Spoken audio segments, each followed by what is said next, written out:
Salut tout le monde, j'espère que vous allez bien. Aujourd'hui, on se retrouve pour une nouvelle émission de Parlons. Vous pouvez retrouver ce format sur Spotify et sur la version vidéo sur YouTube Studio Harley.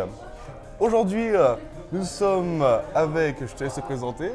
Florent, donc je suis le directeur du Golden Pub à Saint-Quentin. Et aujourd'hui, on le reçoit dans l'émission parce que le restaurant, non, un petit peu, je pense qu'on va, on va en parler de tout ça justement. Pub. C'est un pub, donc on va en parler de tout ça.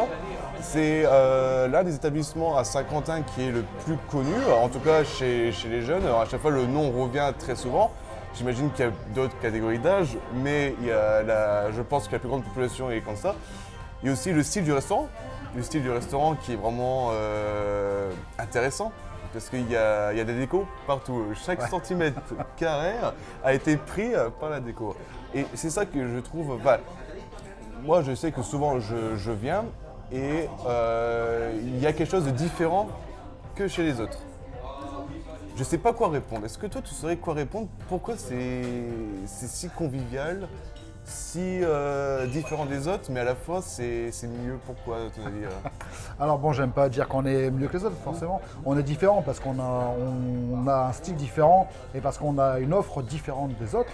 C'est en ça où le Golden va être intéressant, c'est parce qu'on propose pas la même chose que tout le monde. Après, on peut pas dire forcément que c'est mieux parce que ça va pas forcément parler à tout le monde. Je suis content qu'à toi ça te parle, ça me fait vraiment plaisir, mais il y a certaines personnes à qui ça parle pas du tout notre style. Donc voilà. Mais le style du Golden, comment il est né? Déjà à la base, il faut savoir que le Golden, c'est un assemblage de plusieurs commerces qui existaient dans le passé à Saint-Quentin. Donc moi, je suis pas saint-quentillois, mais on m'a raconté l'histoire. Donc en fait, le Golden, c'était en partie un magasin de décoration, où est-ce qu'on est actuellement. Derrière, c'était un bar qui s'appelait avant Le Bureau. Donc c'était les prémices de cette chaîne de restauration qu'on connaît partout en France, sous un aspect maintenant qui s'installe davantage dans les zones périurbaines, donc au niveau des centres commerciaux. Mais avant, Le Bureau s'installait en centre-ville. Donc il y en avait un à Saint-Quentin. Et le patron avait le bureau. Il a racheté le magasin de décoration lorsqu'il a fermé. Et à côté, il y avait un appartement aussi. Donc il a racheté aussi pour faire un établissement beaucoup plus grand du coup, qui s'appelle le Golden Pub. Donc à ce moment-là, il n'y a pas encore beaucoup de décoration, puisque le style du restaurant, c'était d'ouvrir un pub américain. Okay. Alors, un pub, qu'est-ce que c'est à la base? En fait, pub, ça vient de public house, donc maison publique. Donc, tout simplement, l'histoire d'un pub, qu'est-ce que c'est? C'était surtout en Angleterre et en Irlande que les pubs sont nés. À la base, c'est simplement un mec qui était bien dans sa petite baraque, bien cosy, avec son canapé.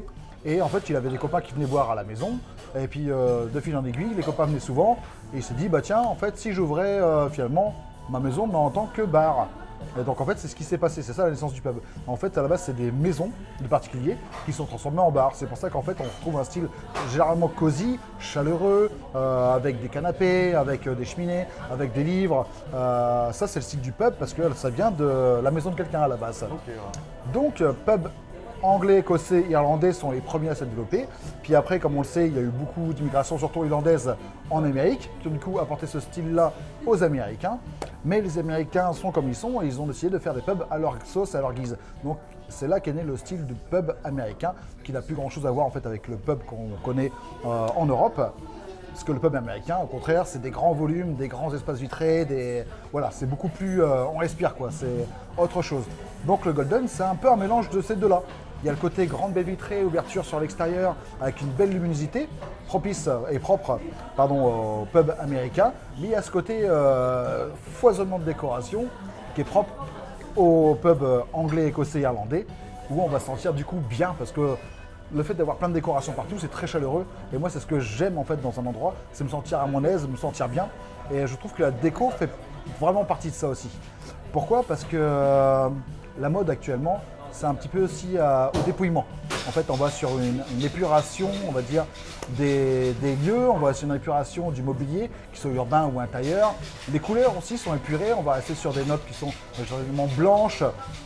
Donc, c'est tout le contraire de ce qu'il y a au Golden, parce qu'ici on a plein de couleurs, plein de bibelots, plein d'objets. Alors c'est très bien aussi ce style épuré, mais en tout cas, moi c'est pas ce que j'apprécie, c'est pas ce que j'aime et c'est pas ce que j'ai envie d'amener à mes clients.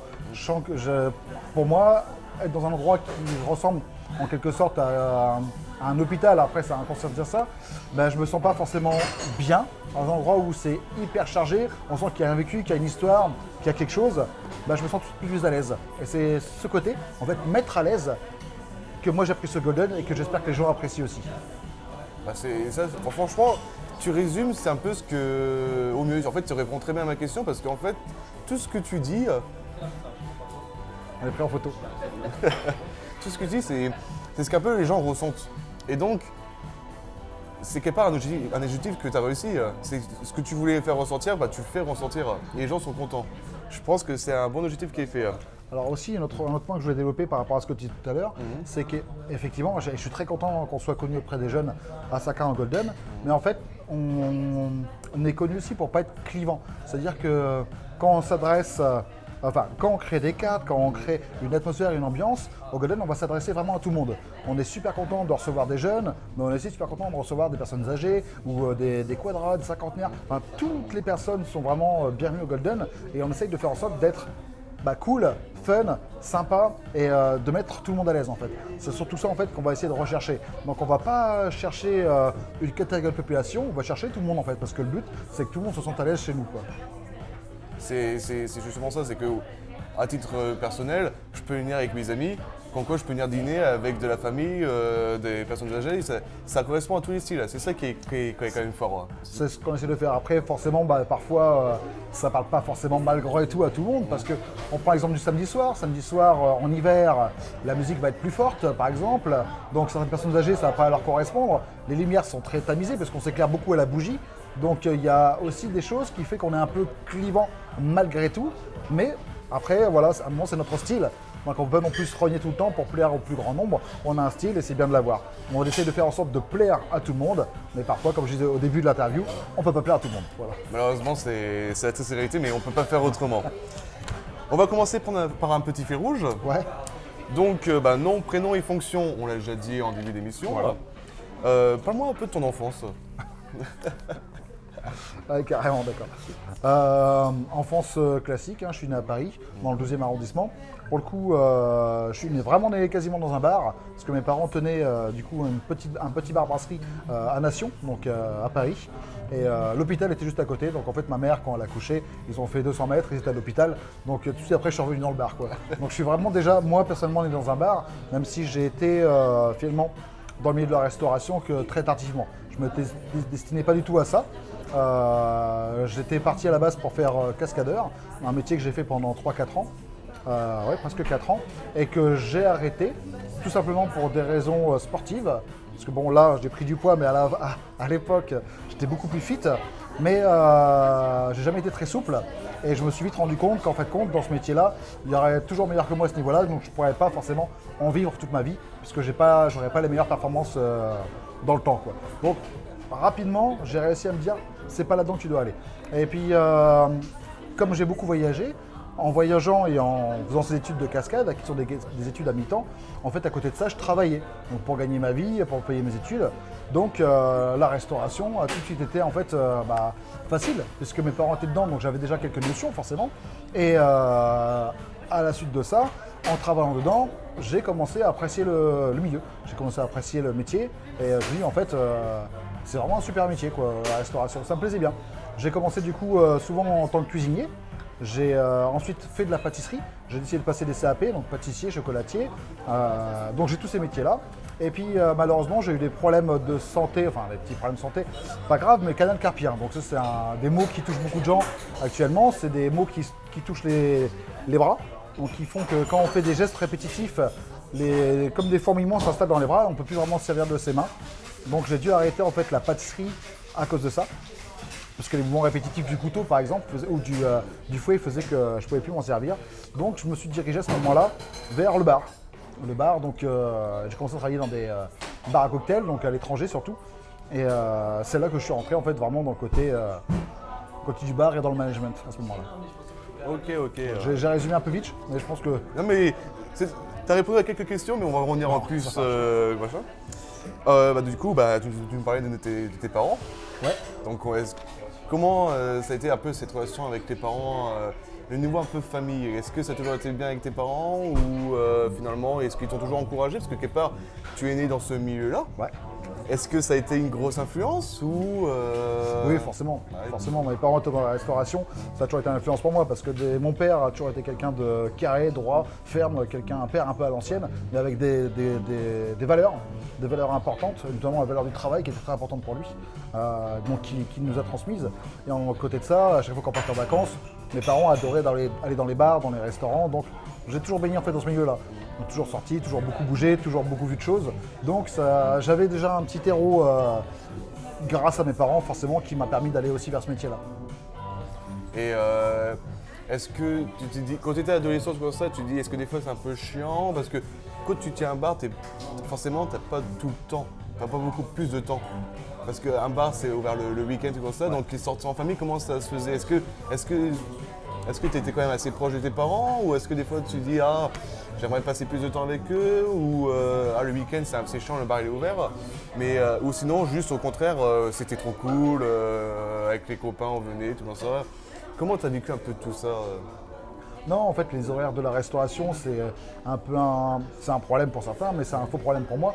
Puisque oui, effectivement, on va bosser le soir, on va bosser aussi le week-end, mais en fait, il y a énormément de métiers où les horaires sont différents de ce qu'on pourrait appeler les horaires de bureau. Il y en a vraiment, que ce soit éboueur, boulanger, je peux en citer plein comme ça, ceux qui travaillent à l'usine la nuit. Il y a vraiment, quand on se retourne, quand on regarde autour de nous, il y a énormément de métiers qui ont pas des horaires qui sont des horaires classiques. La restauration en fait partie, certes, mais une fois qu'on est dans ce moule-là, qu'on comprend notre métier et qu'on aime ce qu'on fait, en fait, c'est plus un problème parce qu'en fait, nos temps libres, on va les développer d'une autre façon, d'une autre manière. On va avoir des jours de repos en semaine, on va pouvoir faire plein de choses que les autres gens ne peuvent pas faire le week-end parce que plein de choses sont fermées le week-end. Nous, on va pouvoir les faire en semaine. On ne travaille pas toujours non plus tous les week-ends. Souvent, on a nos dimanches, on peut avoir nos samedis sur demande. Nos soirées, c'est pareil, ça peut se trouver. Il n'y a pas de problème là-dessus, quoi. Il y a toujours moyen, en fait, de trouver des moments où se retrouver en famille, entre amis, etc. En tout cas, moi, c'est jamais quelque chose qui m'a fait souffrir, c'est jamais quelque chose que j'ai vécu de façon en fait négative. Et mes parents, ça ne leur a jamais posé problème non plus. Donc je pense que voilà, à un moment, il faut, c'est juste faire abstraction de ça. De plus en plus, je reprends, excusez-moi. En plus, aujourd'hui, je pense qu'il y a énormément de patrons qui ont compris qu'en fait c'était un problème pour beaucoup de personnes et qui adaptent de plus en plus en fait leurs horaires pour faciliter un peu la vie de leurs employés. Et ça c'est vraiment une bonne chose. Le Covid a permis ça. Ça a permis à beaucoup de patrons de se réinventer, de réfléchir à comment faire, avec notamment les semaines de 4 jours pour ceux qui travaillent en hôtellerie-restauration. Donc 4 jours travaillés, 3 jours off. Nous, au Golden, c'est ce qu'on essaie d'apporter aussi, davantage de temps de repos, davantage de soirées, davantage de temps calme. Et puis l'autre chose aussi qu'il faut avoir conscience, c'est qu'en restauration, généralement ceux qui bossent en restauration aiment leur métier. En tout cas, nous, Golden, on aime tous notre métier, on est super contents de le faire. Je parle pour toute ma team, mais je sais que c'est le cas. Il n'y a aucun problème, vous pouvez tous leur poser la question, ils vont dire tous la même chose. Mais aussi parce qu'il y a une bonne ambiance, on a une bonne équipe, une bonne synergie. Et quand on travaille dans la restauration avec une bonne synergie, une bonne ambiance et avec beaucoup de clients, comme c'est le cas au Golden, on a quand même toujours du monde. En fait, on ne s'ennuie pas, d'une part, on passe une bonne journée, on rencontre plein de personnes et en fait, les heures au travail passent à une vitesse pas possible. Donc des fois, on a des shifts de 10 heures, qui peuvent des fois aller sur des shifts de 12 heures. Mais en fin de compte, la journée passe comme ça. Et le soir est arrivé, on s'est même pas rendu compte qu'on avait fait 12 heures de travail, quoi. Donc le travail, en tout cas Golden, n'est pas dur physiquement parce que c'est un travail où on est toujours debout, on bouge, mais en fin de compte, c'est super, quoi, on s'éclate. On s'ennuie jamais. Ouais, on s'ennuie jamais, ouais, c'est clair. Et aujourd'hui, tes parents ils sont fiers de ce que tu es devenu Ah, j'espère. Oui, je pense que oui. Tu penses j'ai la chance d'avoir eu des parents qui étaient très aimants, et qui sont toujours d'ailleurs. Et je pense qu'ils sont fiers de moi actuellement. Ouais. C'est bien ça. Alors, ensuite, on va parler un petit peu du coup, ton parcours scolaire. Qu'est-ce que ça a été tes parcours scolaires C'est question par question. Ouais, j'ai un peu répondu tout ça auparavant, mais je vais refaire le point. Donc vraiment classique, jusqu'au lycée. Donc j'ai fait un bac ES, alors je crois que ça n'existe plus maintenant, économique et social. À l'époque, c'était une des filières générale. Voilà. Mention assez bien, donc c'était assez bien, voilà. Et puis après, du coup, j'ai bifurqué en art du spectacle et en école de cascade. Puis après, j'ai passé des CAP, qui étaient donc CAP pâtissier, CAP chocolatier. Et puis voilà, parcours scolaire vraiment rapide et efficace, quoi, dans lequel je ne suis pas vraiment resté. Et donc du coup, tu m'as parlé un peu de tes premiers boulots. Ouais. Quels sont tes boulots jusqu'à aujourd'hui Alors j'ai fait beaucoup de travail différents, surtout quand j'étais jeune, encore une fois pour gagner ma croûte quand j'étais jeune. Donc de la restauration, mais aussi de la vendange, ramassage de fruits comme les pastèques, les kiwis, des choses comme ça. Travailler en supermarché, j'ai travaillé en usine aussi. Ça n'a jamais été de très longues expériences parce que très vite ça m'a pas beaucoup plu. À part les vendanges et le ramassage de fruits, c'était sympa parce qu'on était en extérieur, donc il y a quelque chose qui se passait. Mais l'usine et le supermarché, ça ne m'a pas du tout plu, je suis pas resté très longtemps là-dedans. Et puis après, du coup, beaucoup de travail en restauration. Donc, parce que tout de suite, ça m'a plu pour plusieurs raisons. Le côté du coup, on pouvait travailler le soir. Donc après le boulot, les études de la journée, après mes cours, je pouvais travailler. Donc ça me permettait d'avoir 2 journées en une en quelque sorte. Donc ça, c'était vraiment idéal pour moi à cette époque-là. Et l'autre gros point fort, c'était de pouvoir bouger et voyager. Donc grâce à la restauration, j'ai pu partir dans le monde entier pour travailler tout en voyageant. Et en trouvant du travail très facilement, quoi. Il faut savoir que, alors c'était le cas à l'époque, il y a une dizaine d'années, mais je pense que c'est toujours le cas, les Français ont toujours été très bien vus dans le milieu de la restauration à l'étranger. Parce qu'on est réputé pour être des bons travailleurs, bosseurs et connaisseurs du boulot. Donc en fait, quand on met un CV, que ce soit en Angleterre, j'ai travaillé encore en Angleterre, en Nouvelle-Zélande, en Australie, en Amérique, j'en oublie Canada, et j'en oublie un dernier, Espagne, Italie. Et voilà, donc ça fait quand même déjà pas mal. Pas mal de pays dans lesquels j'ai bougé. Donc tous ces pays-là, chaque fois qu'on met le CV, restauration, français, je trouvais très facilement dans les hôtels que je cherchais ou dans les restaurants que je cherchais. J'ai toujours cherché à travailler aussi dans des beaux endroits. Donc généralement des beaux hôtels de luxe ou des bons restaurants, des étoilés. Parce que y avait de la passion dans ces endroits-là. Il y avait des gens qui étaient passionnés par leur travail et qui avaient des connaissances. Et toutes ces connaissances-là, on sentait que c'était des gens qui étaient fiers de leur boulot, fiers de leur métier, fiers de l'établissement dans lequel ils travaillaient. Et ils m'ont transmis en fait beaucoup de choses positives comme ça. Et c'est ce que j'essaye à mon tour de transmettre à mon staff ici au Golden. Ça, je pense que tu le refais bien ressentir et ça se voit que quelque part tu es passionné. Parce que justement, on va parler de tes passions. Et on sent au fond de toi qu'il y a quand même une passion de ça. C'est pas qu'un métier, c'est aussi qu'il n'y a pas une passion. C'est un peu ce que tu transpires de passion. Et que tu apportes aussi à tes équipes la passion de choses. Enfin, je pense que même quelque part, ils sont un peu passionnés par leur métier. Et ouais, c'est quoi tes passions? Est-ce que tu as des trucs à côté ou vraiment tu as ça comme passion, tu vois ça? Parce que je t'avoue que bon, Pierre, il m'avait vendu quelques trucs en disant que le fait de voyager, tu vois ça, tu as appris plein de choses, tu as une connaissance fou dans ce monde-là. Enfin, tu peux nous dire un peu tout ça? C'est gentil. Alors, l'avantage de ce métier-là, c'est effectivement on a toujours à apprendre. On a un métier qui s'axe autour des produits. Les produits, en fait, en restauration, à l'heure actuelle, ils sont quasiment infinis. On prend par exemple l'alcool. Golden, si vous voyez un petit peu en back bar, on a plus de 500 bouteilles d'alcool différentes. Et encore, on est loin de tout ce qui existe dans le monde entier. J'ai connu des bars qui avaient 3000 références d'alcool derrière leur comptoir. C'est gigantesque. Et encore, ils n'avaient eux-mêmes pas tout le stock qui existe. Il y a des produits géniaux qui existent dans tous les sens du terme, que ce soit en alcool, en bière, en vin, que ce soit des produits en cuisine. Il y a énormément de choses. On peut travailler avec des petits producteurs, on peut travailler avec des légumes frais. Enfin, il existe tellement de choses. Et après, une fois qu'on a ces produits-là, après, la façon de les travailler, c'est aussi infini. En cuisine, en pâtisserie, on peut s'éclater à l'infini. En bar, en cocktail, on peut s'éclater à l'infini. Les combinaisons de ces produits-là sont pour moi extraordinaires. Il y a donc l'amour des produits. L'amour aussi et l'envie de savoir ce qui se passe derrière ces produits, donc de connaître les gens, les histoires des produits, qui est derrière tel alcool, tel vin, tel fromage de chèvre. Tout ça, je trouve ça super intéressant et c'est quelque chose qui vraiment, moi en tout cas, moi me passionne et m'aide à avancer dans mon travail. Le fait d'être curieux aussi, toujours être curieux, ça permet aussi beaucoup d'avancer, d'aimer les histoires et d'aimer aussi les transmettre.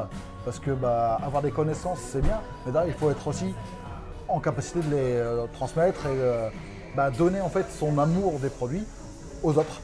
Et c'est ça qui est bien avec la connaissance, c'est que c'est pas comme si je te donne cette carte-là, au moment où je te la donne, toi tu l'as, moi je l'ai plus. La connaissance, si je te la donne, on l'a tous les deux du coup. C'est ça qui est génial avec la connaissance. Donc j'essaye au maximum aussi au Golden d'éduquer en fait mon équipe et puis de donner des petits tuyaux, des petits tips à nos clients quand ils sont là sur ce qu'on a dans l'assiette, ce qu'on a dans le verre. Et mon équipe, je les bassine assez souvent avec ça. D'ailleurs, en ce midi encore, je les ai bassinés pendant une demi-heure avec des types de bière pour vraiment essayer de leur expliquer, leur faire comprendre comment sont fabriquées les choses pour qu'eux-mêmes, à leur tour, ils se sentent grandis de ces connaissances-là et qu'ils puissent, à leur tour, conseiller davantage leurs clients. Et la boucle est bouclée, quoi. C'est vraiment un cercle vertueux. Et sur vos réseaux sociaux, vous n'avez pas commencé à faire ça justement? À raconter l'histoire de ça? Bon, alors, effectivement, donc avec Pierre Malichat qui est à la tête de l'entreprise Page Vidéo, qui est aussi un copain, c'est pour ça que je fais appel à lui. On a commencé une série TikTok parce que au Golden, on est assez présent sur les réseaux Instagram, Facebook, Google, bref. Et on voulait développer un TikTok. Mais on s'est demandé un petit peu comment alimenter le TikTok, si on devait faire des vidéos un petit peu de l'équipe ou en fait très vite on s'est dit en fait non. Ce qui manque, c'est une vidéo justement qui explique un peu nos produits et l'histoire qu'il y a derrière et justement cette passion qu'on n'a pas forcément toujours le temps de développer avec nos clients ou avec notre équipe et du coup ouvrir l'esprit et donner envie aussi aux gens d'être davantage curieux et de connaître davantage les produits qu'ils ont souvent dans leur verre ou dans leur assiette. Donc c'est un peu le but de ce TikTok là. Moi je t'encourage vivement à continuer parce que je pense que cette idée-là est très originale et qu'elle pourrait aider beaucoup de gens qui se lancent dans la restauration ou qui ne savent pas trop. Ils disent ah je tombe là-dessus, j'apprends un truc alors qu'il habite dans le sud ou quelque part dans le monde. Quand j'ai vu ça, j'ai dit ça peut être très intéressant de savoir l'histoire de chaque alcool, que tu expliques tout ça. Et c'est bien, en plus je pense que là il y a la réalisation de Pierre qui apporte quelque chose de pro, qui ramène une histoire. Franchement, c'est comme si c'était un livre d'histoire et en fait ce sont des personnalités, c'est des alcools. Mais je trouve ça tellement intéressant. C'est ça qui est cool. Bon, c'est gentil. Donc du coup, après, tu as parlé un petit peu de l'histoire du Golden, mais est-ce que tu peux nous en dire un peu plus ou tu as déjà bien résumé son histoire? Au Golden au Golden, il y a une petite blague aussi que j'aime bien cacher moi, c'est que je mets en fait plein de dates de création du Golden différentes partout. C'est-à-dire que sur les vitres, c'est marqué 2004, sur les cartes, ça va être marqué 2003, sur les t-shirts, c'est marqué 2007. C'est pour brouiller les pistes, en fait, pour que personne ne sache vraiment qu'en fait, quand le lieu était créé, ça permet en fait aussi de toujours être intrigué par ça. Donc en fait, le Golden est né dans les années 2000, au début, comme je l'expliquais auparavant, c'était d'autres commerces. Et à partir de ce moment-là, il y a eu différents managers qui sont succédés. Et il n'y a pas vraiment eu de déclic, au début en tout cas. Pas vraiment eu de déco ni d'identité. Et c'est un peu la tâche qu'on m'a confiée quand je suis arrivé ici, c'est de créer en fait une identité, de faire qu'en fait le lieu devienne un endroit chouette et sympa, quoi. Et donc du coup j'ai décidé d'axer le côté bar vraiment sur le cocktail et l'alcool, puisqu'il n'y avait pas vraiment de bons bars à cocktail à l'époque sur Saint-Quentin, ni de vraiment bars où on pouvait déguster les alcools les plus sympas du monde. Ici on a une sélection d'alcool encore une fois de plus de 500 références différentes et on a vraiment une sélection qui est incroyable, quoi. Tout amateur d'alcool, quel qu'il soit, il va trouver son plaisir ici, il va trouver des whiskies pointus, des whiskies fins, il va peut-être trouver son whisky préféré, le whisky qu'il a toujours voulu goûter. Pareil, on a des alcools très rares, on a des alcools comme la Chartreuse VEP, il y a 2 bouteilles par an qui sont venues dans le nord de la France. C'est très rare, ici on en propose. On va proposer plein de gins, une grande sélection de vodka, une grande sélection de bourbon, d'armagnac, de cognac, d'absinthe. On a beaucoup d'absinthe aussi au Golden parce que moi je suis un grand amoureux de l'absinthe. Des vrais tequilas, vraiment qui sont toutes faites à partir de 100% d'agave. Enfin, on a vraiment les meilleurs alcools que vous pouvez trouver au meilleur prix. C'est-à-dire qu'on ne va pas proposer des alcools qui sont à 500 balles le verre, ça ne servira à rien. En fait, on n'aura pas de clients pour ça, il n'y a pas d'intérêt. On va trouver vraiment des produits qui sont à la fois accessibles pour tout un chacun. Ici, le verre le plus cher, c'est la Chartreuse VEP, j'en parlais tout à l'heure, c'est 30 € le verre et croyez-moi, c'est vraiment pas cher pour un verre de cette liqueur-là. Mais en moyenne, les alcools vont être, on va dire, entre 6 € et 12 €, 15 € pour les plus chers, le verre, quoi. Donc pour la sélection qu'on a, pour ceux qui sont amoureux des alcools, qui ont envie de découvrir les produits, c'est vraiment super accessible. En plus, encore une fois, on a des produits qui sont vraiment sélectionnés. J'ai tout goûté. je sais que tout est bon. Donc voilà, puis encore une fois, on a été à la rencontre des producteurs, on fait beaucoup de salons aussi au Golden. On va tous les ans au Whisky Live, au Romfest, on fait des salons de cocktails, on va voir des brasseries, on va voir des distilleries. On va vraiment aller à la rencontre des gens qui vendent et qui fabriquent les produits. Donc on sait de quoi on parle quand on a un alcool qui est derrière le bar. S'il est là, c'est parce qu'il y a une bonne raison. Donc voilà, donc je parlais de ça, développement du Golden, les alcools, puis les cocktails. Parce que moi, je l'avais expliqué tout à l'heure, je suis rentré dans le monde du bar grâce à Mécano Carpien. Et j'ai adoré le côté en fait bar, parce qu'il y avait un côté création, un côté précision aussi. Parce que quand on crée un cocktail, c'est exactement comme en pâtisserie en fait. En pâtisserie, si vous faites un gâteau et vous faites tout au pif, vous mettez des œufs au pif, la farine au pif, à la fin, votre gâteau il est mort, c'est clair qu'il est claqué. En cocktail, c'est pareil. Si vous faites un cocktail où vous dosez rien, vous mesurez rien, votre cocktail il va être soit trop acide, soit trop fort, soit trop sucré, soit pas de goût, ou soit il n'y a rien qui va aller. Donc, vous avez besoin de précision en cocktail. Nous, c'est ce qu'on apporte ici dans notre gamme de cocktails, dans nos cartes où on crée nos cocktails, et même dans nos cocktails classiques. Quand on fait un cocktail classique, on a un mojito, un pina colada, on a nos recettes à nous qui sont adaptées à notre clientèle locale, parce que les Saint-Quentillois n'ont pas forcément le même goût que les Américains, par exemple. Et on fait aussi en sorte, bien sûr, que chaque cocktail soit bon et délicieux pour tout à chacun. Et pour arriver à ce niveau-là d'exigence, il faut avoir des bons produits. Donc c'est pour ça qu'on parlait des alcools tout à l'heure. C'est très important d'avoir des bons alcools pour faire des bons cocktails. On n'en fait pas de bonnes choses avec des mauvais produits à la base. Quand en cuisine, on ne peut pas faire par exemple une bonne pizza, un bon plat, une bonne pâte, tout ce que vous voulez si vous avez pris que des ingrédients dégueulasses ou claqués à la base. C'est possible. Si vous voulez faire une bonne chose, il faut prendre des bonnes choses de base. C'est pour ça que nous, tous nos produits en back bar, que ce soit les jus de fruits, les sirops, les alcools, tout est de très bonne qualité pour justement avoir des cocktails qui soient de la meilleure qualité. Puis avec ça, des bonnes recettes qui sont respectées et bien dosées à chaque fois pour avoir une qualité de produit qui soit toujours stable. Et c'est comme ça qu'on a réussi à se démarquer. Donc d'une part parce que nos produits et nos cocktails étaient bons, meilleurs qu'ailleurs je pense là-dessus. Et aussi parce qu'on avait une présentation qui était originale, qui se démarquait en fait de ce qui se fait aussi ailleurs. Donc ces deux points ont fait qu'on a réussi à se développer aussi en cocktail. Après l'offre bière aussi très importante dans le nord de la France, on le sait, ici la bière ça coule bien. L'avantage avec nous dans le nord de France, c'est qu'on a pris deux coutumes différentes et on les a fusionnées. C'est-à-dire qu'on a pris les bières belges, parce que nous ici dans le nord de la France, on a vraiment accès aux bières belges très facilement. Il faut savoir que c'est que depuis quelques années seulement qu'on arrive à avoir des bières craft d'un peu partout du monde. Auparavant, une bière un petit peu originale, c'était les bières belges en fait. Donc maintenant, tout le monde connaît ces bières-là, que ce soit les choufs, les trolls, les délirium, tout ce tralala. C'est connu, il y en a partout en France, mais à l'époque, ça n'existait pas. Bref, donc on a pris les bières belges, qui sont généralement des bières fortes, qui font souvent entre, on va dire, 6, 8, 9 degrés. Et on a adapté ce type de bière-là, que les Belges boivent généralement en bouteille, ou alors en 25 à la pression, avec la façon de boire les bières qui était la façon anglaise, donc en pinte. Donc les Anglais, ils boivent des pintes, parce que leurs bières, elles sont pas fortes. Elles sont légères, elles sont pas gazeuses, donc ils peuvent boire en fait ce genre de bière en pinte très facilement. Nous on a pris les deux, on a pris les bières fortes, on a pris les pintes. Et on a créé un style nouveau dans le nord de la France, donc qui s'est après développé un peu partout en France maintenant. Mais le fait de boire des pintes de bière forte, c'est vraiment quelque chose qui est assez propice aux Français. Faut savoir que la plupart des brasseries belges, leur plus gros volume de chiffre d'affaires, c'est la France, quoi. Parce que on va boire énormément de bière en termes de volume par personne. Donc on commence à être bien classé d'ailleurs en France là-dessus, à ce niveau-là. Les Tchèques sont toujours numéro 1 dans le monde par rapport au volume de bière qu'ils boivent, mais nous, en termes de volume par rapport au type de bière forte, on est vraiment, vraiment très très bien placé. Il faut savoir qu'aussi en France, cette année 2023, on est maintenant premier pays en termes de brasserie. Donc on a le plus de brasseries en Europe, en France, depuis cette année. Donc on est passé au-dessus de tous les autres. Donc on est en train de devenir vraiment un pays de la bière. On est passé peut-être à Belgique, tu penses, un jour? En fait, en termes de brasserie, on a déjà dépassé la Belgique. Ouais. Après, les Belges ont un style, un savoir-faire et un type de bière qui est propre à eux et qui fait partie de leur patrimoine. On ne peut pas leur enlever, quoi. Ils ont toujours des bières d'une qualité incroyable. Mais on se démerde bien quand même en France.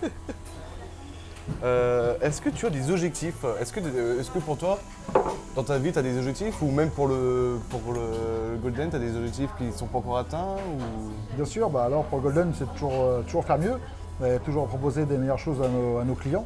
Donc trouver toujours plus de pépites, affiner la carte, qu'elle soit la carte de nourriture, parce qu'on essaie toujours de trouver les meilleurs produits possibles avec des produits, d'être toujours aussi le plus local possible. Donc on va essayer davantage de trouver des... On le fait déjà pas mal, hein, mais on source déjà beaucoup nos produits, mais toujours essayer de trouver de plus en plus les petites pépites locales, les petits producteurs locaux, travailler avec eux, et derrière prendre ces produits et en faire des bons plats. Comme je disais tout à l'heure, en fait, faire des bons plats, il faut des bons produits à la base. Et le fait en plus de travailler avec des gens qui sont locaux, des producteurs locaux, c'est positif à tout point de vue, à mon sens. D'une part parce que l'empreinte carbone elle est réduite, forcément ça semble logique, mais aussi derrière parce qu'on va avoir des produits qui sont des produits issus d'un travail de gens qu'on connaît. Donc il y a toujours tout de suite une collection qui va se créer aussi par ce biais-là. Et enfin, le fait de pouvoir enrichir en fait l'économie locale, les gens du coin. Par exemple, sur le marché de Saint-Quentin, on fait du golden le marché 2 fois par semaine, le mercredi matin et le samedi matin. On a des producteurs à qui on prend les produits et en échange, ils viennent manger chez nous, ils boivent un coup. Donc voilà, c'est une boucle qui se crée. Ouais, et c'est amélioratif, c'est positif. Donc c'est super, on adore avoir ce genre de défi et je pense qu'à l'avenir, ce sera vraiment le défi le plus important. Vraiment travailler le plus localement possible avec des produits qui soient le plus sourcés, le plus de saison possible. C'est pas toujours évident parce que pour certains produits, par exemple, je prends l'exemple du poivre ou du chocolat, ces produits, forcément, pour les avoir, il faut les choper loin. Donc, je sais qu'il y a certains restaurateurs qui prennent le pli d'arrêter ces produits-là pour vraiment être local. Est-ce que nous, on pourrait le faire Golden? Je suis pas sûr parce qu'on reste avant tout un pub brasserie. Donc, on doit aussi avoir une approche de la cuisine qui est un peu cool, quoi. Donc, voilà, c'est un axe de développement.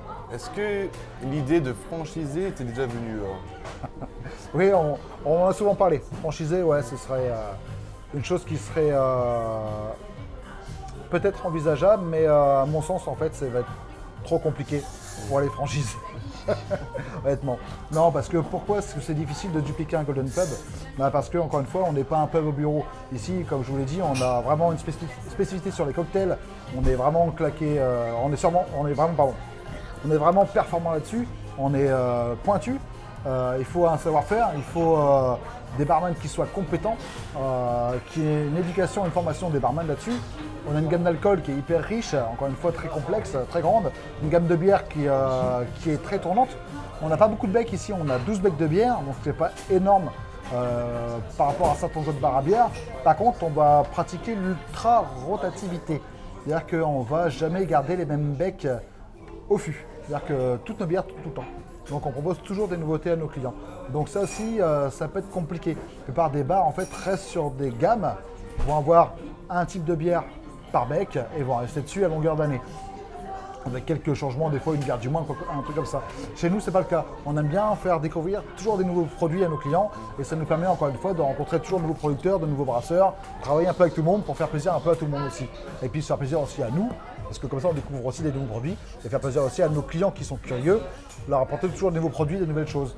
Donc ça c'est important. Donc ça, plus le côté restauration qui est aussi encore une fois du fait maison et non pas des recettes qui arrivent en sac, en sachet, qui sont du surge du sous vide, qui a besoin de faire décongeler et que c'est du coup facile à envoyer. Non, on a des vrais cuisiniers en cuisine qui savent, qui connaissent leur métier, avec qui on discute tous les jours et avec qui s'adaptent en fonction des produits de saison qu'on peut avoir sur les marchés ou avec nos producteurs. Tout ça fait que en fait le Golden, c'est un endroit qui pourrait être franchisé parce que l'esprit fait que ça pourrait être franchisé. Mais en fait, derrière, c'est vraiment un restaurant de passion et de passionnés. Et donc, il faudrait avoir vraiment des passionnés qui ont envie de se prendre la tête autant que nous, on se prend la tête derrière, quoi. Parce que clairement, on se prend la tête à faire autant de choses. Ça sera peut-être un jour le cas, peut-être. Peut-être un jour le cas, mais honnêtement, c'est un peu compliqué. Peut-être dans une forme plus simpliste en fait, plus simplifiée. Ouais, ça pourrait être faisable. Et après le refaire évoluer comme il est aujourd'hui. Peut-être, ça pourrait être faisable. On avait peut-être eu un projet une fois sur Compiègne, il y a une possibilité de faire ça, mais finalement ça s'est pas fait et je pense que c'est peut-être pas plus mal au final. Ouais. Donc, vous mettez se concentrer sur assez les mêmes établissements. C'est bien d'avoir aussi le Golden Pub uniquement à Saint-Quentin, parce que ça force les gens à venir aussi dans notre belle ville et à découvrir que Saint-Quentin, c'est une chouette ville, qu'il y a plein de choses à faire, plein de choses à voir, que c'est pas seulement une ville du Nord comme les autres, et qu'il faut venir en vacances dans le nord de la France parce qu'il y a plein de belles choses à découvrir. Et moi qui ne suis pas du coin, c'est une région que j'aime énormément maintenant, et la ville de Saint-Quentin, je l'apprécie aussi énormément. Au début, quand je suis arrivé, c'est vrai que j'étais pas à l'aise ici, j'étais pas bien. Je me sentais pas, il y avait un truc qui me plaisait pas. Je me disais, oh là là, c'est une ville morte, une ville de province, je vais m'ennuyer ici. Et en fait, pas du tout, pas du tout. J'ai vraiment appris à aimer la ville. J'ai appris à ouvrir les yeux sur son patrimoine, sur son histoire, sur son architecture. J'ai appris aussi à aimer ses habitants, donc qui sont maintenant les clients du Golden Pub. Et franchement, je trouve que c'est une super ville. Et on a la chance d'avoir une maire qui se dépatouille pas mal, qui bosse pour tout le monde, autant pour les commerçants que pour les jeunes que pour les vieux. Enfin, elle n'oublie personne. Et si ça continue comme ça, franchement, Saint-Quentin, ça va vraiment devenir une super ville. Ça l'est déjà, mais ça me fait plaisir d'entendre ça. Ça me fait plaisir. En tant que je suis né ici et en étant tellement passionné d'ici, ça me fait. Je suis content d'entendre ça. Oh, c'est cool. Donc je vais te poser une question parce que ça me met en tête. Le Covid, le fameux Covid. C'était compliqué ça. Qu'est-ce que tu pourrais nous dire? Le Covid, ça n'a pas été du coup une période facile pour nous parce qu'on a été en restauration privée de notre activité. Bon, après, c'était tout à fait compréhensible, aucun problème là-dessus, mais ça a été compliqué malgré les aides de l'État d'arriver à joindre les deux bouts. Pourquoi? Parce qu'au Golden, on a un grand bar avec beaucoup de personnel et rien que le loyer, en fait, suffisait pas. Les aides ne suffisaient elles-mêmes pas à couvrir le loyer du Golden, par exemple. Donc, ça a été une prise de tête. Donc on a réfléchi, on a dit comment faire, que faire. Et dès qu'on a pu, en fait, on a commencé à proposer de la vente à emporter et créer un stand sur le vent du Golden où on proposait des produits à emporter, on proposait des cocktails à emporter, on a commencé à vendre des petites choses, des verres, des trucs qu'on avait en trop. Enfin, trouver toutes les solutions possibles pour continuer à bosser, continuer à faire du commerce, à gagner notre vie et pas croupir en fait et fermer le bar tout simplement. Le Golden, ça a toujours été un bar vivant. Et pour moi, c'était super important en fait, de maintenir le lien avec nos clients, pas le perdre, d'apporter aussi toujours quelque chose parce que tout le monde, on avait tout perdu. On avait perdu tous les restaurants, tous les bars, il n'y avait plus de lieu de vie. Donc le fait de pouvoir maintenir un lien et d'apporter quelque chose aussi à nos clients et aux gens qu'on ne connaissait pas, pour moi, c'était super important. Donc avec quelques membres du staff, on s'est motivés. Et en fait, on a continué à bosser quasiment tous les jours pour du coup offrir quelque chose de vivant à tout le monde, quoi. Donc ça a pas mal marché.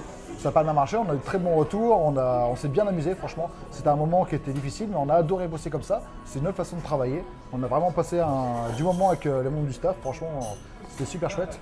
Et on a aussi développé un autre projet qui était le Tiger Rum. Donc on a créé un rhum à ce moment-là, qu'on vend toujours à l'heure d'aujourd'hui, qu'on fabrique toujours et qu'on vend un peu partout.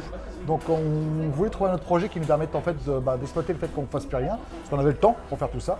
Donc on s'est dit on va faire un rhum épicé, mais 100% saint-quentinois, avec le plus possible de produits locaux pour l'épicer.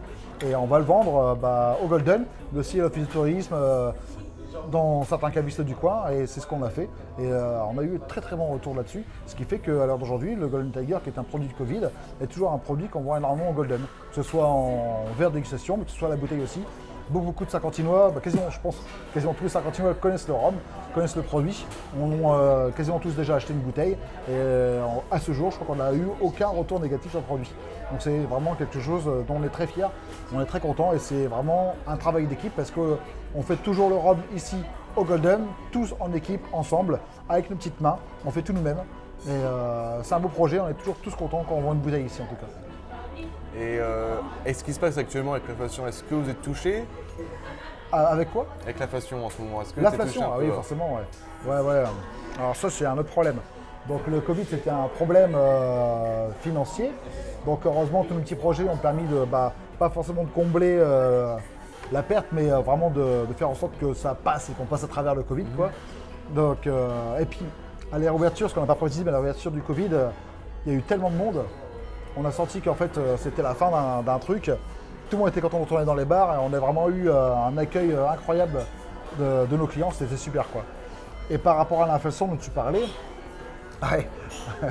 Les dernières années, c'est vrai qu'ils n'ont pas été faciles. Donc l'inflation, ouais, avec les matières premières, avec les énergies, ça a été vraiment dur aussi. Dur parce que quand tu prends des augmentations de 40%, 50%, 60% même pour certains produits, derrière, comment tu les factures à tes clients? Est-ce que tu suis la même inflation que tes produits? C'est pas possible. Par exemple, le saumon, on s'est retrouvé des fois avec des saumons, on achète le saumon frais en filet, on est passé sur 3 fois le prix qu'on l'achetait auparavant, juste pour le saumon. C'est le cas pour un produit, mais en fait tout a augmenté. Derrière, est-ce qu'on va allait vendre notre pâte au saumon 3 fois plus cher? Impossible. Personne ne va acheter des pâtes au saumon à 45 euros. Donc il a fallu trouver d'autres solutions. Il a fallu encore réfléchir, encore une fois, à éviter le gaspillage, à acheter peut-être plus malin aussi. Donc on a développé on a commencé à changer de fournisseur, changer de partenaire avec qui on achète des choses pour trouver toujours des produits d'aussi bonne qualité, mais qui étaient moins chers, alors qu'auparavant on n'aurait pas forcément réfléchi à changer de fournisseur. On a fait plein de choses comme ça. On a fait très attention aussi au gaspillage d'énergie. Donc on a coupé au maximum de lumière, coupé au maximum le gaz, enfin fait en sorte d'être en fait écolo. En fait, ça nous a forcé à être écolo malgré tout. Donc c'était une difficulté, mais maintenant on s'en sort grandi parce qu'on a gardé en fait toute l'équipe des bons réflexes. Des bons réflexes par rapport à ça. Simplement par exemple le fait de fermer ses lumières derrière soi ou d'éteindre l'eau du robinet, des choses que on ne faisait pas forcément attention tout le temps auparavant. Maintenant c'est devenu des réflexes qui sont beaucoup plus importants. Voilà. Donc on a réussi à passer tout. Et notre carte qui est ici, c'est toujours la même. On la change dans 2 semaines, mais depuis l'inflation, on n'a pas changé de carte, donc les prix ont toujours été les mêmes avant et après inflation de l'énergie. Donc on a pris 0 centime à nos clients. On a réussi à passer à travers cette deuxième vague néfaste juste en étant malin, quoi. C'est bien ça. Et écologique, surtout. Ouais, surtout. Comment tu te vois dans 10 ans? Comment je me vois dans 10 ans? Wow. J'espère en bonne santé. J'espère toujours accompagné de ma chère et tendre. J'espère aussi être toujours à Saint-Quentin avec d'autres projets. Et j'espère que le Golden sera toujours bien portant et qu'il y aura toujours du monde et qu'on sera toujours content de recevoir tout le monde. Ça, normalement, j'ai pas trop de doute là-dessus, sauf en cas de problème majeur, mais ça devrait pas arriver normalement. Donc comment je me vois dans 10 ans? Voilà, je pense que le principal est là, quoi. C'est beau ça. Est-ce qu'il y a une question que tu aurais voulu que je te pose et parler d'un sujet que je te pose mais que finalement je t'ai pas posé Voilà. De quoi aimerais-tu parler? C'est la minute de ce que tu veux parler, de ce que tu veux. Qu'est-ce qu'on pourrait dire? Non, je sais pas, j'ai pas trop de... Je pense que tu as été un très bon intervieweur, il faut le dire. Ça je sais pas. Non, j'ai pas grand chose de plus à ajouter. On a parlé du Golden, un peu de son histoire, un peu de l'approche qu'on avait dans notre démarche par rapport aux produits, par rapport à notre clientèle. On essaye, on n'a pas parlé de ça tout à l'heure non plus, mais c'est vrai qu'on essaye toujours aussi d'apporter de l'humour aussi, que ce soit dans nos cartes, dans notre espace, on a des petites blagues un peu partout. Ça c'est vrai, je vous invite à regarder partout, même jusqu'aux toilettes même. Voilà, alors c'est ça aussi. Il y a un truc malin derrière ça, le fait qu'il y ait beaucoup de décorations partout. Le bar est toujours aussi en évolution. C'est-à-dire qu'on est toujours en mouvement sur les cartes, mais aussi dans la décoration, dans l'espace. On essaie toujours de se renouveler pour apporter aussi des nouvelles choses à nos clients. Mais le fait que ce soit surchargé, on a dit tout à l'heure que c'est aussi par rapport au fait de se sentir bien dans un endroit où il y a toujours plein de choses à voir, mais ça permet aussi à nos clients de venir plusieurs fois parce que c'est pas en une fois que tu peux tout voir ici. Il faut vraiment que tu viennes plusieurs fois pour découvrir tout ce qu'il y a à voir. Et il y aura toujours un truc qui t'aura échappé, que ce soit une petite blague sur une carte, que ce soit une petite anecdote quelque part, que ce soit un aphorisme, que ce soit... Il y a toujours un nouveau truc à découvrir ici, toujours un nouveau truc à voir, toujours un nouveau truc à goûter. C'est pour ça qu'on a aussi une carte qui est incroyablement riche. C'est pour aussi se dire, ouais, t'auras beau être venu 50 fois ici, t'auras toujours un truc que tu n'auras pas goûté, un truc que tu pourras découvrir. Et en fait, le fait d'avoir comme ça en permanence des nouveautés, des nouvelles choses, une carte grande, ça permet de ne pas se lasser.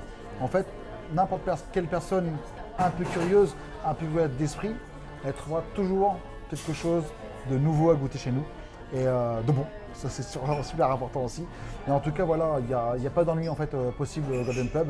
Et le fait d'avoir tout ça en place et le fait d'être un endroit qui accueille tout le monde dans un espace chaleureux, ça permet vraiment d'être à l'essence même de ce qu'est pour moi la restauration, d'être un lieu de vie Et un lieu de vie, ça va être un endroit où tout le monde se sent bien.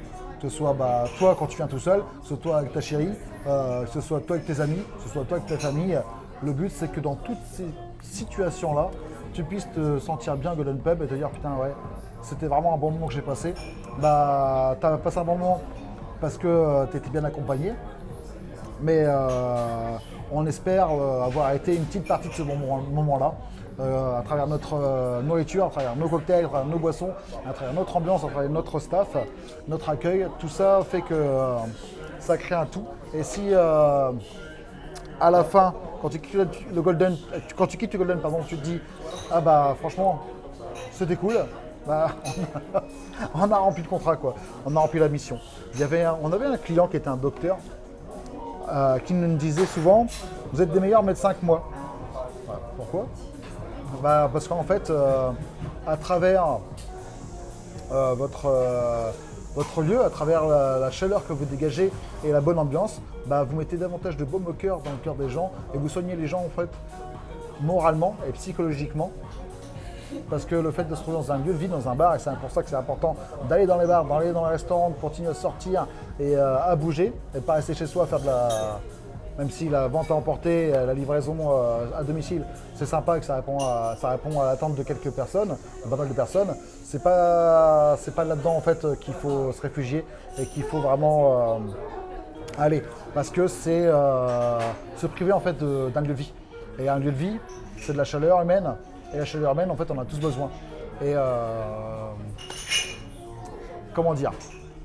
Quand vous êtes seul chez vous, vous êtes bien, vous êtes chill, vous êtes à la maison, tranquille. En fait, vous n'avez pas la chaleur humaine. La chaleur humaine, ça peut se trouver au contact d'autres personnes dans des lieux de vie. Donc c'est pour ça qu'en fait, il faut sortir. Et le fait aussi d'entretenir les commerces locaux, alors c'est un deuxième combat, c'est encore une fois, mais le fait de sortir, d'aller dans les bars, d'aller dans les commerces, que ce soit en fait des boulangers, des librairies, tout ce que vous voulez, c'est super important. Parce que oui, commander sur Amazon, c'est facile, mais demain, si les commerces de centre-ville ferment et qu'on se plaint en disant ouais, bah Saint-Quentin, il n'y a pas de magasin, tout ferme, bah faudra se poser les bonnes questions. Ah oui, ça a fermé, mais pourquoi? Bah parce qu'en fait, il n'y a plus de clients, parce que tout le monde commande sur Internet. C'est pareil pour la restauration. Il faut continuer à sortir, continuer à bouger. Et on se rend compte qu'en sortant, en bougeant, moi le premier, quand je vais faire mes courses dans un petit magasin, que ce soit fromager, une boulangerie, quoi que ce soit, et ben, simplement le fait de rencontrer des gens, de commander des produits, d'avoir des gens qui sont passionnés derrière, ou aller dans un commerce, et ben, je vis autre chose. Je vis quelque chose, une expérience, même si elle est aussi minime soit-elle, mais que je n'aurais pas vécu en commandant simplement sur Internet. Alors oui, c'est un peu plus compliqué parce qu'il faut sortir de chez soi, mais derrière ça, on s'en sort grandi en fait. Et toi, quelque part, c'est que ça revient à tout à l'heure, c'est que les gens, à la fin du Covid, ils sont tous foncés ici. Est-ce que ça leur manquait la convivialité, le social, retrouver leur bar? À fond, comme tu disais, ça nous a fait plaisir ça. Et malheureusement, alors le Covid a eu vraiment des effets bénéfiques là-dessus. C'est-à-dire que pendant le Covid, tout le monde s'est mis à consommer local. On a commandé sur les AMAP, on allait dans les casiers fermiers, on profitait en fait de ce qu'on pouvait avoir. Et du coup, les gens ont commencé à commander malin, commencé à commander intelligent. On s'est dit ah c'est cool. En fait, tous les casiers fermiers, ça se développait à mort, il y avait partout. Et dès que le Covid s'est terminé, malheureusement, on a repris un peu les mauvaises habitudes. C'est-à-dire qu'on a recommencé à commander sur le net, à commander toutes choses.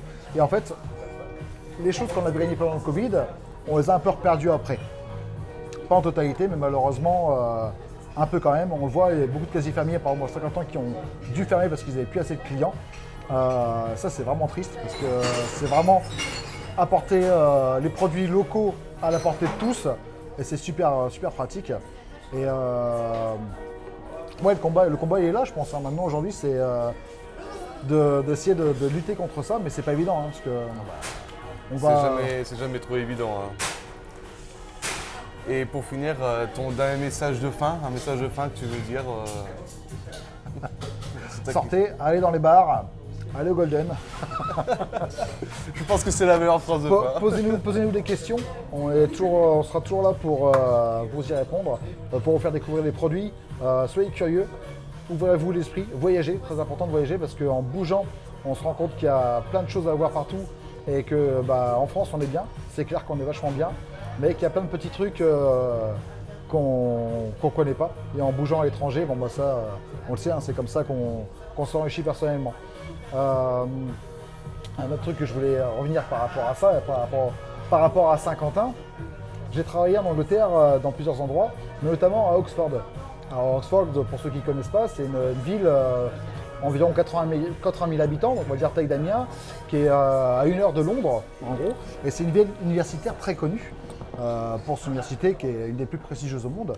Et donc Oxford allie pour moi tous les points positifs d'une ville comme les villes que je préfère dans le monde entier. On va dire que les villes que moi je préfère personnellement dans le monde entier répondent à des critères qui sont une ville très belle, avec un grand passé historique, parce que du coup forcément on a envie de s'y promener, on a envie de s'y balader, c'est beau, c'est vert, il y a plein de beaux bâtiments, on lève les yeux, on prend l'histoire en pleine tête. De deux, une ville qui soit étudiante, donc ça c'est chouette qu'il y ait des étudiants, parce que même si on n'est plus étudiant, une ville étudiante c'est quoi? C'est une ville qui bouge, c'est une ville qui est dynamique, c'est une ville où, parce que les jeunes, voilà c'est ça, ça a des projets, ça bouge, ça va faire de l'art, ça va faire vivre les bars, etc. Et ces deux points-là, ville belle, ça va amener beaucoup de touristes, ville étudiante, beaucoup de vie, du coup ça va avoir un troisième débouché qui est, du coup, beaucoup de commerce. Beaucoup de bars, beaucoup de restaurants pour pouvoir satisfaire tout ce monde-là. Et il faut aussi que la ville soit pas trop grosse, parce qu'une ville trop grosse, on s'y perd généralement, et il y a un côté moins chaleureux. Mais en tout cas, Oxford répondait en tout point à tous ces critères-là. Donc on est vraiment dans une ville magnifique, super belle, dynamique, très vivante, et il se passait toujours un truc. Donc moi, je suis tombé amoureux de cette ville-là. Et j'ai discuté du coup un jour avec une fille qui bossait avec moi, qui était native d'Oxford. En fait, elle avait toujours vécu à Oxford, elle n'a jamais vraiment bougé. Et donc, on parle d'Oxford, moi je lui dis, ah putain, la ville, elle est super quoi. Franchement, c'est super chouette, c'est super beau. Enfin bref, je tarie pas d'éloges sur Oxford. Et elle me dit, t'es fou, c'est nul comme ville, c'est pourri, y a rien à faire, c'est tout moche. Et en fin de compte, je suis resté un peu comme un con. Je dis, mais en fait, comment ça se fait que. Et en fin de compte, la réponse était tout simple. Elle avait toujours vécu là. Donc en fait, elle voyait plus ce qu'elle avait sous les yeux. Et ça, c'est un truc qui est très important. C'est, même si on a vécu toujours à un endroit, c'est d'apprendre aussi à regarder la chose différemment. Regarder la chose avec des yeux nouveaux, de se rendre compte qu'en fait, Saint-Quentin, il y a énormément de choses à faire, énormément de choses à voir. Il y a plein de beaux endroits où sortir, plein de beaux restaurants, plein de bons bars, plein de beaux commerces. Et simplement en se donnant un peu la peine, on découvre énormément de choses. Et pour moi, la Picardie, c'est vraiment aussi à l'image de Saint-Quentin. C'est une région qui est mal aimée, mais à un juste titre, parce qu'il y a plein de belles choses à voir. Vous ne pouvez pas passer une année et avoir tout vu en Picardie, c'est impossible. Il y a tellement de choses à faire, tellement de choses à voir, mais il faut être un peu curieux. Et la curiosité, la soif de connaissance, c'est ça qui vous amènera à plein de belles découvertes dans votre vie, quoi. Et si un jour vous venez en Picardie et sont sur Saint-Quentin, venez au Golden Pub. Goûtez tout. Même s'il faut revenir plusieurs fois pour tout goûter, mais venez. Venez ici, ouais. Un grand merci de m'avoir accordé cette 1 heure à peu près d'interview. Merci de nous avoir accueillis encore une fois. Je crois que j'ai un peu bafouillé, j'espère que j'ai été quand même compréhensible. Oui, bon, et, très bien. j'espère en tout cas que j'ai donné l'envie de sortir, d'aller dans les bars et encore une fois de visiter la Picardie et Saint-Quentin, qui sont des endroits qui valent le coup. Et, tout n'est pas à Paris, tout n'est pas dans le sud de la France. Il y a beaucoup de choses qui se passent dans le nord de la France. Donc venez, et venez pas qu'une fois, venez plein de fois. Retenez ce message. Merci d'avoir regardé ce nouveau podcast et de l'émission Parlons. On vous dit à très bientôt pour une nouvelle vidéo et pour un nouveau podcast. Bye tout le monde.